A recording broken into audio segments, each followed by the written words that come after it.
telah dilaksanakan gelar perkara untuk memberikan kepastian hukum dengan hasil tidak ditemukan adanya tindak pidana. Kami sampaikan kepada rekan-rekan semua bahwa penyelidikan yang kita laksanakan ini bukan hanya sekedar menjawab dumas yang ada, namun kami dari kepolisian memberikan pemahaman ataupun kepada masyarakat fakta-fakta yang kita dapatkan, sehingga kita semua berharap situasi negara ini menjadi semakin tenang. Kita bantu pemerintah yang saat ini dipimpin oleh Bapak Prabowo melaksanakan pembangunan, di mana kita ketahui bersama kebersamaan seluruh masyarakat Indonesia dan pemerintah yang ada saat ini, kita mendukung pembangunan guna tercapainya apa yang kita dambakan, menjadi negara yang makmur, sejahtera, dan aman.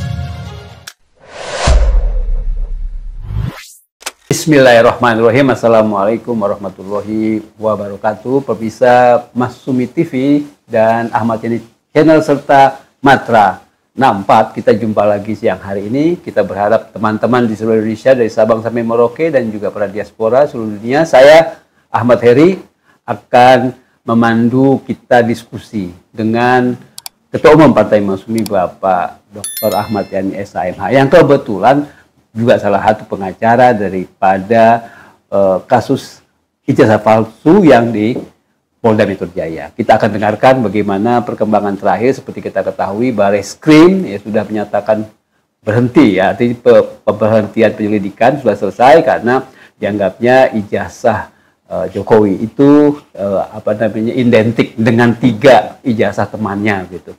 Kemudian para penggugat, terutama Roy Suryo, menyatakan bahwa itu yang namanya identik bukan berarti otentik, asli. Jadi memang banyak sekali ini persoalannya, mesti panjang agaknya. Kita akan dengarkan bagaimana pendapat Pak Ahmad Yani. Bismillahirrahmanirrahim. Assalamualaikum warahmatullahi wabarakatuh. Ini Pak Heri, kalau main bulu tangkis, main lompat panjang. Lompat panjang, ya. Rally panjang. Rally panjang, Kang Heri. Padahal masalah ini kan dari awal sangat sederhana. Dari awal sangat sederhana. Ini kan bermula kalau dari awal itu dari hasil investigasi mantan wartawan. Betul. Yaitu Bambang Tri. Wartawan senior lah namanya. Bambang Tri, mantan wartawan itu melakukan investigasi atas keabsahan sekolah-sekolahnya Pak Jokowi ini. Tidak hanya S1, bahkan dari SMA-nya. Bahkan kalau kita mengikuti persidangan di Solo itu kan sempat dihadirkan pada SMA itu kan, memang banyak mengundang berbagai macam pertanyaan-pertanyaan lanjutan.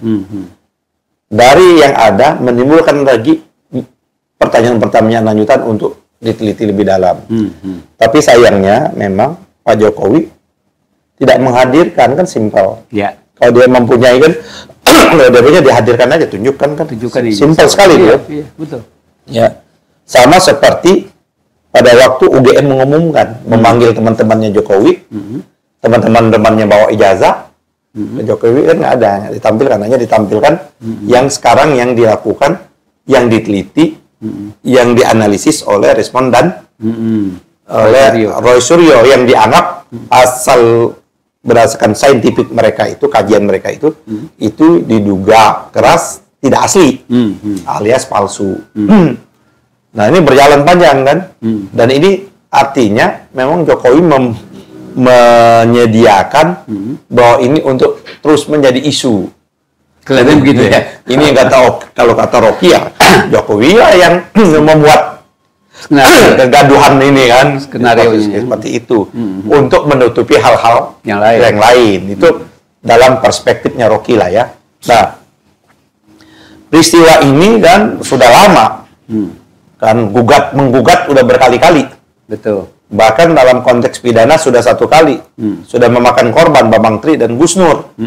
Nah, terus gugatan perdata sudah yang kedua ini. Ini yang kedua. Yang pertama dianggap pengadilan tidak punya kompetensi. Terus yang kedua dicabut.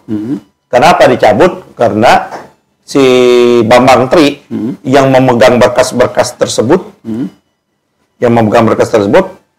ditangkap. Sehingga persidangan itu tidak mungkin dilakukan berkelanjutan. Maka gugatan itu dicabut. Sekarang kan masih juga dalam gugatan yang lagi ini. Kemarin dalam proses saya berdasarkan informasi dari yang namanya Husin teman yang sidang perdata kemarin itu bahwa menunggu putusan sela. Tapi sebelum putusan sela ini hakimnya agak di luar hukum acara biasa dia putus sela aja. Apakah punya legal bisa? Tapi dia mau minta keterangan ahli dulu. Jadi dengan terbuka ini, jadi pengadilan pun agak berhati-hati juga. Nah, seperti itu. Nah, di sisi lain TPUA melaporkan juga. Laporan-laporan TPUA itu udah cukup lama. Tapi masih dalam kerangkanya pengaduan masyarakat, DUMAS. Jadi, Kang Heri, yang di Polda ini berbeda kasusnya dengan yang di Bareskrim. Kalau Bareskrim yang melaporkan itu TPUA, ya kan, tim pembela ulama dan aktivis.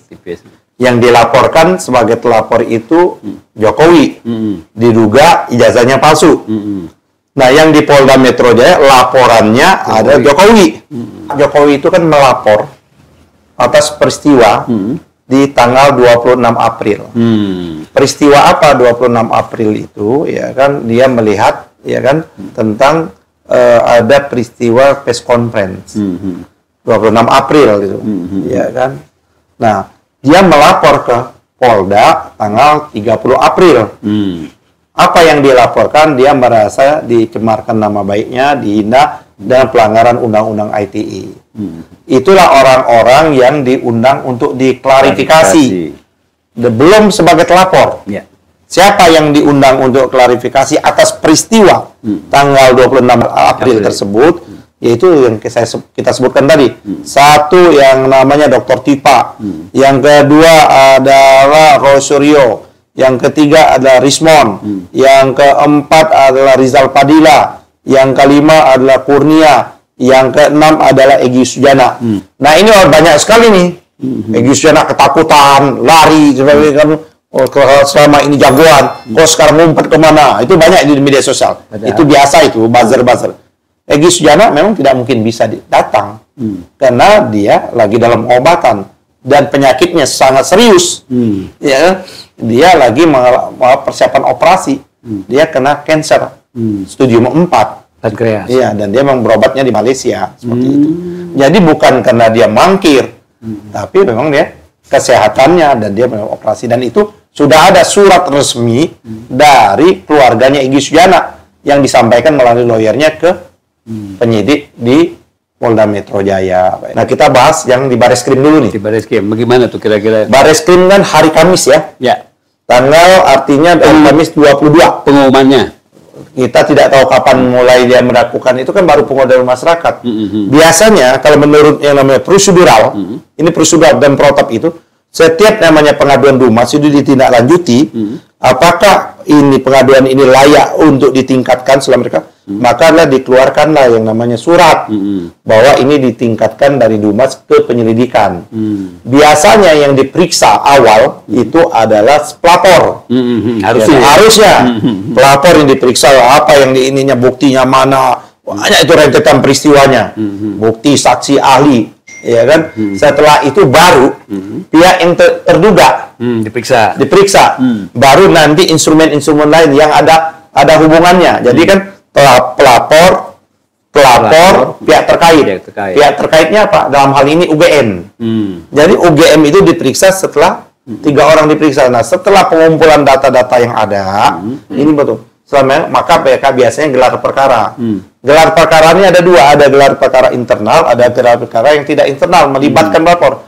Dalam kasus-kasus yang menarik perhatian publik, menjadi perhatian dan lain hal yang penting, biasanya itu kedua belah pihak dipanggil untuk saling uji nih. Iya. Kira kasusnya dulu Ahok kan dipanggil juga, digelar perkara.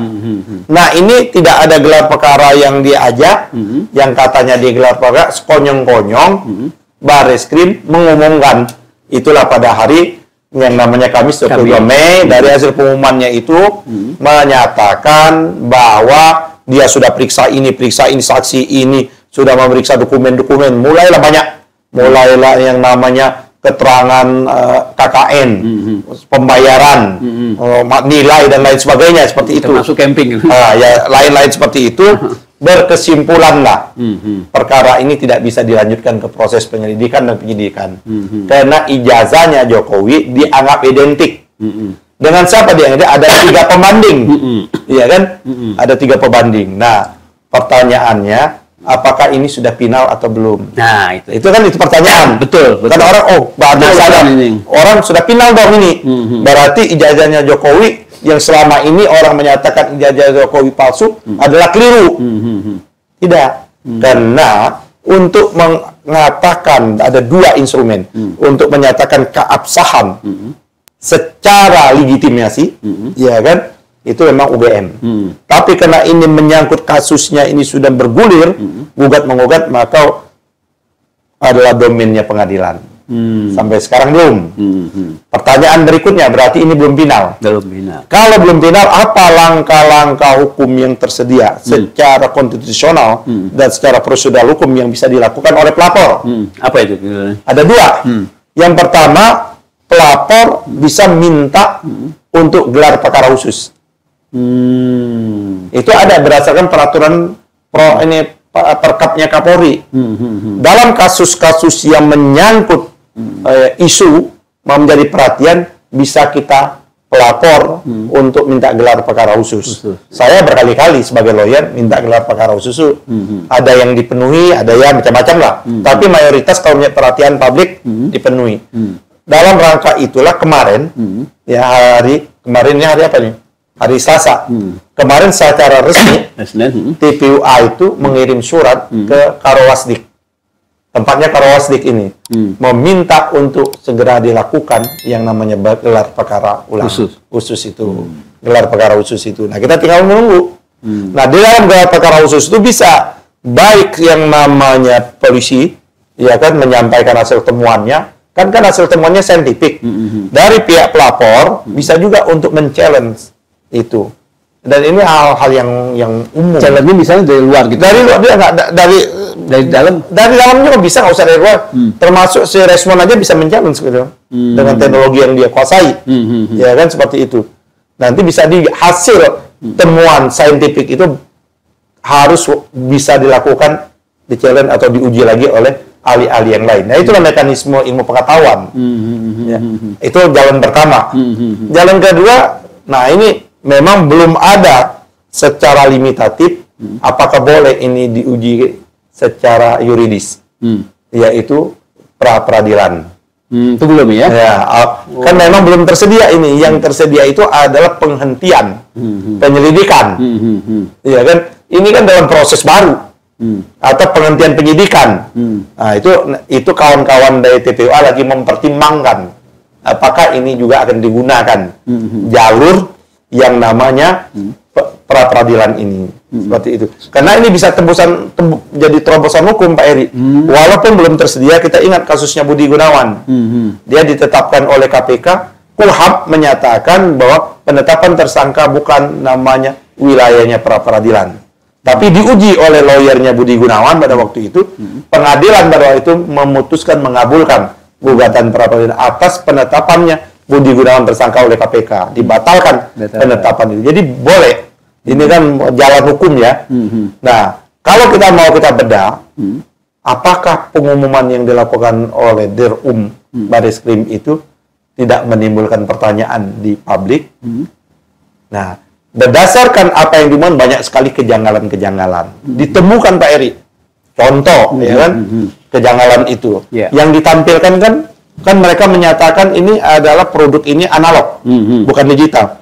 Yang namanya analog harus dihadirkan secara analog juga. Betul, betul. Tapi kan sayangnya tidak pernah ditunjukkan.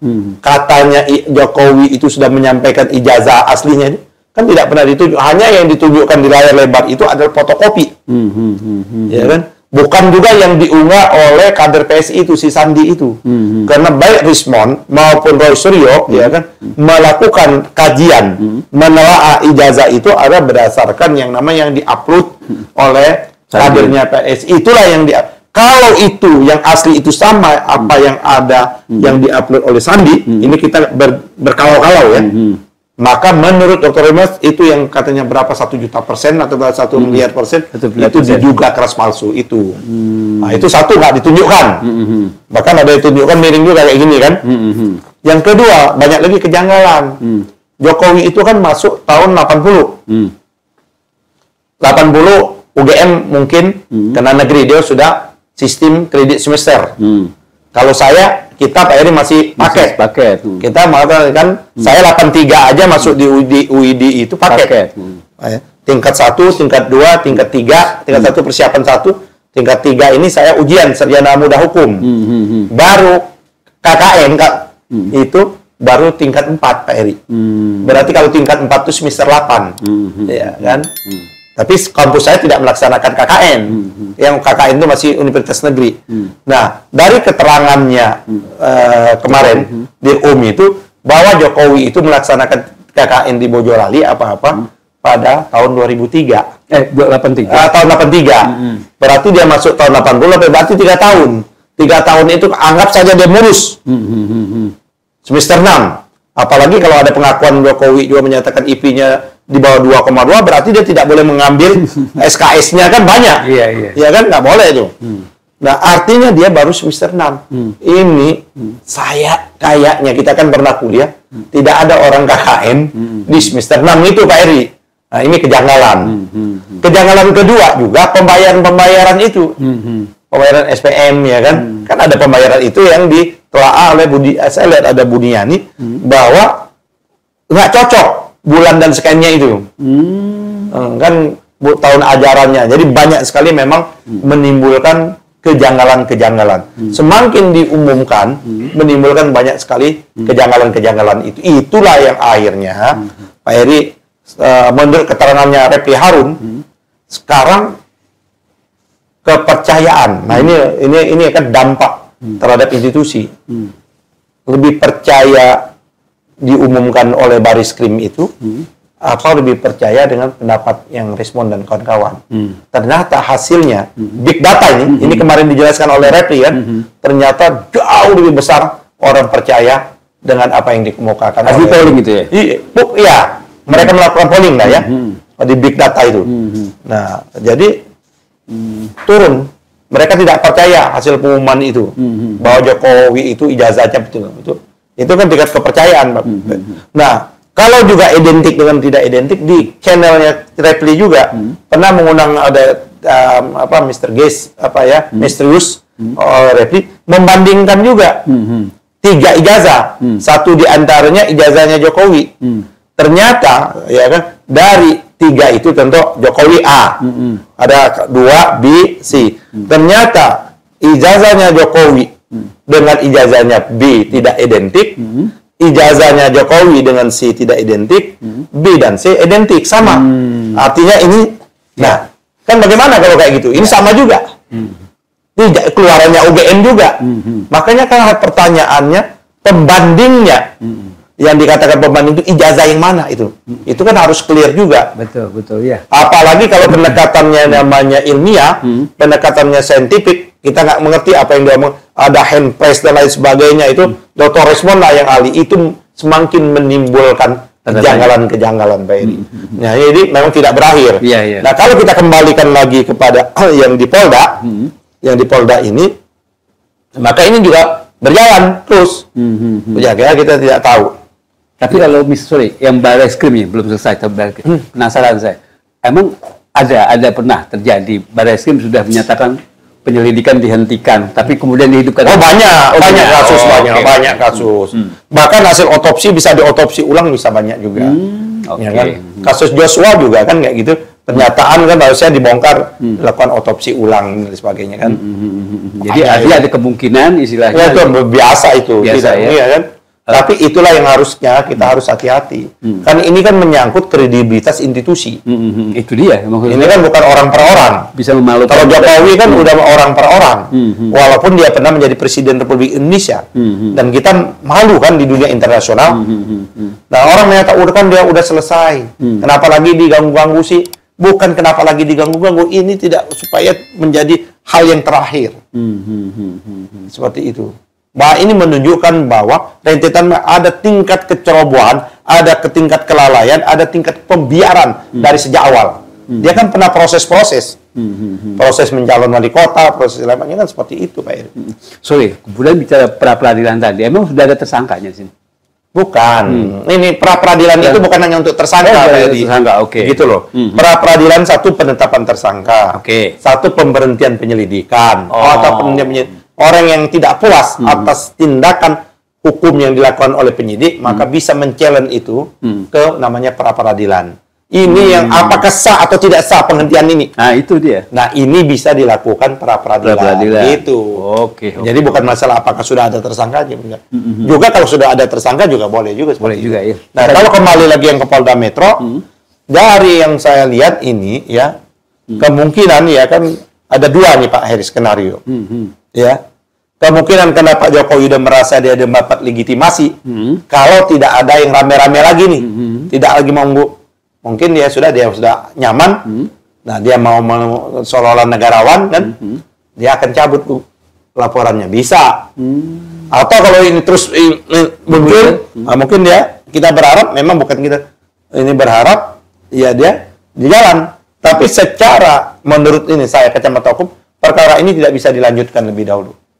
Polda. Oh. Nah, kita harus menunggu nih. Baik menunggu apakah langkah-langkahnya yang dilakukan oleh Bariskrim, karena dalam konteks yang namanya gelar perkara khusus, atau gugatan-gugatan perdata yang sekarang sedang berjalan, Jakarta, Solo, dan Yogyakarta. Iya ya, banyak ya. Banyak. Dan ini memang ada doktrinnya, prejudicial itu, ya kan? Apabila ada dua perkara yang saling berhubungan, yaitu perdata dan pidana, maka kebuktian keperdataannya lebih dulu. Ini kan keperdataan, ya kan, asli atau palsu itu. Jalan dulu. Itu ada doktrinnya, ada surat edaran Mahkamah Agung, ada surat edaran Kapolri, dan sudah ada peraturan Jaksa Agung. Itu ada lengkap itu. Itu tersedia secara hukum kita. Nah, jadi sekarang ini terlalu dini kalau menyatakan kasus ini close. Dan terlalu dini kalau kita berkesimpulan bahwa ijazahnya Jokowi adalah asli. Terlalu dini. Terlalu dini ya. Yang ada adalah hasil. Karena lembaga resmi. Kita harus hormati. Kita hormati. Cuman kita berhak menguji. Baru ada itu adalah pengumuman dari Bariskrim.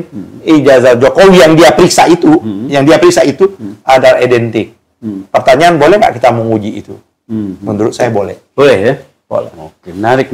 Tapi pasti terus bergulir nih kelihatannya Jokowi kasusnya ijazah palsu. Emang ada unsur ke skenario gitu supaya terus udah itu kan hipotesis dan asumsi kan. Bisa saja yang saya kemukakan tadi. Kalau menurut jalurnya asumsinya Rocky, ini sengaja dimainkan. Ya kan, bisa seperti itu. Jadi panjang gitu ya. Iya. Oke, makasih Pak Ketua Umum Pak Ahmad Yani. Pemirsa sekalian, kita akhiri diskusi kita tadi luar biasa. Jadi betul-betul pendapat hukum dari pakarnya gitu ya. Terima kasih, mudah-mudahan bermanfaat. Assalamualaikum warahmatullahi wabarakatuh.